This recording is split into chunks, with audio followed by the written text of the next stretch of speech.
A few months ago, someone told me something that I didn't understand at the time. They said, "I don't feel the same anymore." No fight, no betrayal, no clear reason, just distance. And at first, I did what most people do. I replayed everything, every message, every moment, every detail, trying to find the exact point where things went wrong. But the truth is, nothing went wrong suddenly. It didn't break in one moment. It faded slowly, quietly, almost invisibly. And here's what I realized later. They didn't leave because I wasn't enough. They left because there was nothing left to discover. They already knew how I would respond. They knew I would reply instantly. They knew I would always be there. They knew I would never pull away. And without realizing it, I became predictable. No mystery, no uncertainty, no tension, just comfort. And comfort feels safe. But it doesn't create attraction. This is the part nobody teaches you. People don't lose interest when you're not good enough. They lose interest when they feel like they figured you out. Because once there is nothing left to explore, the mind stops paying attention. And when attention fades, so does interest. Now think about your own life. Have you ever noticed how people are drawn to what they don't fully understand? The person who is a little distant, a little unpredictable, a little hard to read. They don't chase, they don't explain everything. They don't give constant access, and somehow they become more interesting, not because they are better, but because they are not fully known. And then there's the other side, the one who is always available, always responding, always giving, always there. At first, it feels comforting, but over time, it becomes expected. And once something becomes expected, it loses its emotional impact. This is where most people get confused. They think being consistent will make someone stay. But consistency without growth creates predictability. And predictability kills curiosity. And curiosity is where connection begins. Look closer for a moment, not at them, but at yourself. When did things start to change? Was it the moment you started replying faster than usual? Checking your phone even before they texted? Rereading conversations just to make sure you said the right thing? Was it when you began adjusting your mood based on their attention? A short reply, and your whole day feels off. A delayed message, and suddenly, your mind starts creating stories. Did I do something wrong? Are they losing interest? Should I say something more? And without realizing it, you start giving more attention, more effort, more availability, thinking that if you care more, they will stay. But something strange happens. The more you give, the less they respond. Not immediately, not obviously, but subtly. They take longer to reply. Their messages become shorter. Their energy feels different, and you feel it. You always feel it. But instead of pulling back, you lean in even more. You try harder. You become even more available, as if effort alone can fix something that is already shifting. This is where most people lose without realizing, because they confuse attention with value. Just because someone talks to you doesn't mean they value you. Just because you are present doesn't mean you are appreciated. And just because you give more doesn't mean you become more important. In fact, sometimes it does the opposite. Because when something is always available, the mind stops working for it. And when the mind stops working, it stops feeling. Think about it. Have you ever noticed how people value things they almost lose, but ignore things that are always there, not because they are bad people, but because the human mind is wired to respond to contrast, to uncertainty, to the possibility of loss. And when you remove all of that, when you are always there, always ready, always giving, you remove the very thing that keeps emotional intensity alive. This is why you can do everything right and still be forgotten. You can be kind, loyal, consistent, and still watch someone slowly lose interest in you. Not because you failed, but because you became too easy to understand. And once someone feels like they've fully figured you out, they stop trying. And when they stop trying, they stop feeling. And this is the moment most people don't want to face because it's uncomfortable. It's easier to believe that someone else changed, that they became distant, that they lost interest for no reason. But what if nothing about them actually changed? What if they simply reacted to the version of you that stopped evolving? Here's the truth that hits harder than anything else. You didn't lose them overnight. You slowly became someone they no longer felt curious about. Not because you weren't good, but because you became predictable. They could read you without trying. They knew what you would say. They knew how you would react. They knew you would always stay. And once someone feels like they have nothing left to figure out, their mind goes quiet.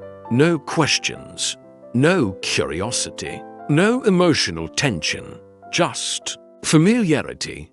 And familiarity without growth turns into indifference. This is why someone can be close to you, talk to you every day, laugh with you, share moments with you, and still slowly drift away, not because something broke, but because nothing new was being built. You stayed the same while the world around you kept moving. And here's the part most people miss. This isn't just about relationships. This is about how people experience you. If there is no depth to explore, no layers to unfold, no growth to witness, the mind stops paying attention because attention follows novelty, and novelty comes from change. Without it, even something valuable can start to feel ordinary. And once something feels ordinary, it becomes replaceable, not because it lacks value, but because that value is no longer felt. And this is where everything begins to change, not outside of you, but inside. Because the moment you realize that their interest faded is not the moment you lose power, it's the moment you can take it back. Most people react the same way. They chase, they explain. They try to fix what is already shifting. They send longer messages. They become more available. They give more of themselves, thinking that effort will bring things back to how they were. But the harder you try to hold on, the faster it slips away. Because attention cannot be forced, and attraction cannot be negotiated. Marcus Aurelius wrote something simple, but most people never truly understand it. You have power over your mind, not outside events. You cannot control how someone feels about you. You cannot control whether they stay or leave. You cannot control how quickly they lose interest. But you can control who you become when all of that happens, and that's where your real value begins. Because the moment you stop chasing what you cannot control, you stop losing yourself. You stop measuring your worth through someone else's attention. You stop reacting to every change in their behavior. You stop shrinking just to keep someone close, and slowly, something shifts inside you. You become quieter, but stronger, less reactive, but more aware, less available, but more valuable. Not because you are playing a game, but because you are no longer desperate to be chosen. And here's the paradox most people never see. The less you try to keep someone, the more you return to yourself. And when you return to yourself, you begin to grow again. You develop depth, you create space, you rebuild your focus, and that growth is what makes you interesting again, not for them, but for the world. There is a moment, quiet, almost invisible, when something inside you finally breaks. Not loudly, not dramatically, but completely. It doesn't happen when they ignore you. It doesn't even happen when they walk away. It happens when you stop asking why.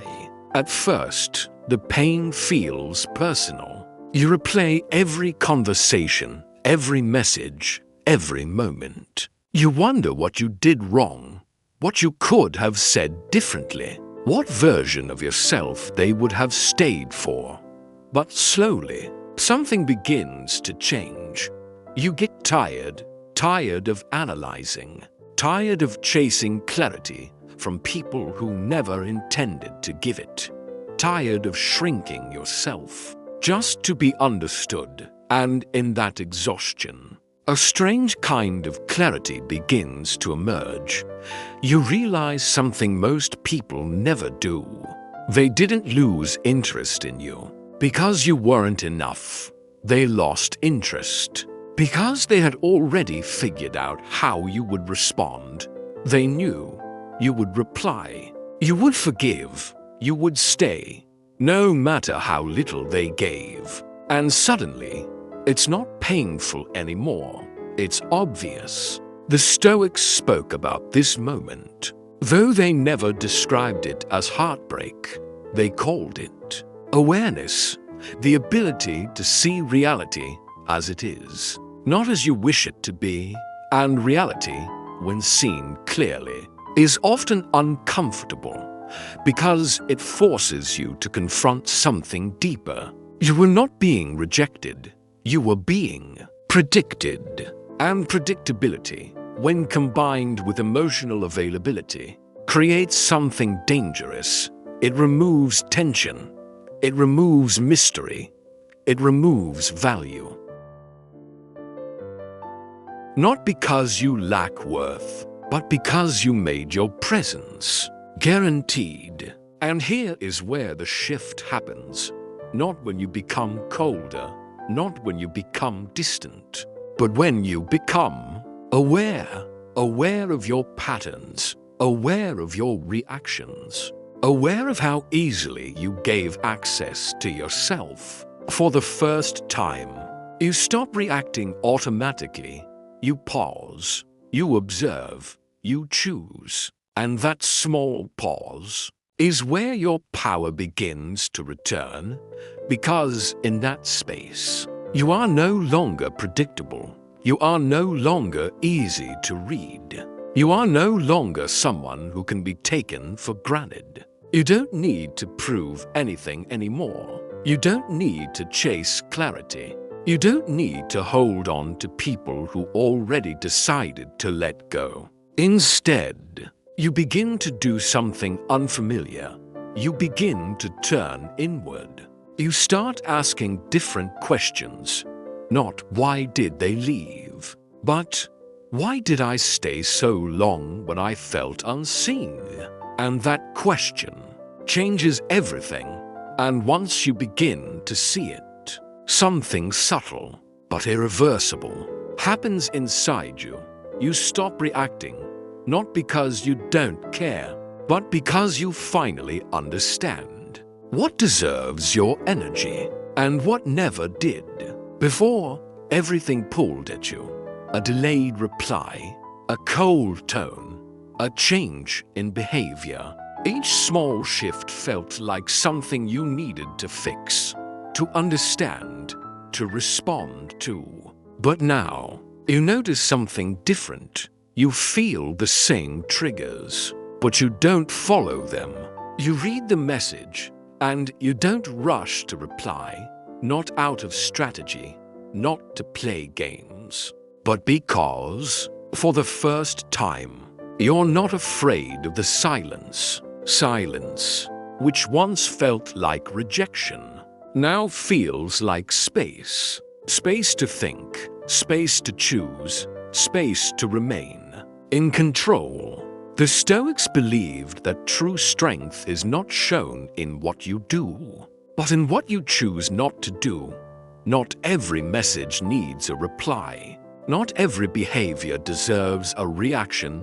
Not every person deserves access to you. And slowly, you begin to reclaim something you gave away too easily. Your attention, your presence, your time. You stop explaining yourself. You stop oversharing. You stop trying to make people see your value. Because you understand something deeper now. Those who truly see don't need convincing.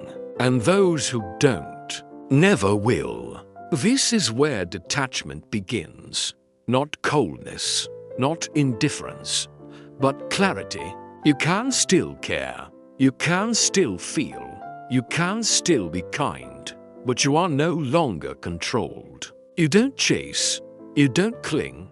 You don't overextend yourself for people who meet you halfway. At best, instead, you become selective, not out of ego, but out of self-respect. And in that shift, your energy changes, your presence changes, your boundaries become visible. People notice, not because you demand attention, but because you no longer give it away freely. And for some, that will feel unfamiliar, even uncomfortable. Because they were used to a version of you that was always available, always responsive, always predictable. But that version no longer exists. There is an old idea, one that has survived for centuries, that no one ever steps into the same river twice. Because the water is always moving, and so are you. But here's what most people misunderstand. They think the world changes. They think people change. They think circumstances shift. And while all of that is true, the most important change is the one that happens within you. You are not the same person who kept waiting. You are not the same person who needed answers. You are not the same person who stayed, hoping to be chosen. Because now, you see clearly. You understand that being predictable was never about being kind. It was about abandoning yourself. Quietly, repeatedly. But awareness changes everything. Because once you see it, you can't unsee it. Once you understand your patterns, you stop repeating them unconsciously. And just like the river, you begin to move, not to chase, not to prove, not to be understood, but simply to become. You become someone who doesn't stay where they are not valued. Someone who doesn't explain their worth. Someone who no longer offers presence as something guaranteed. And in that quiet transformation, something powerful happens. You are no longer easy to read. You are no longer predictable. And suddenly, you are no longer taken for granted. So if they lost interest in you, let them, because the version of you they understood no longer exists. And the person you are becoming cannot be figured out so easily.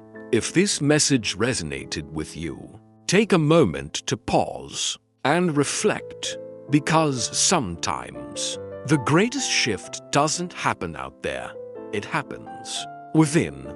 And if you're ready to grow beyond who you used to be, subscribe to Stoic Havenway. This is where we don't chase attention, we build strength. Quietly, one step at a time. Thank you for being here, and I'll see you in the next video.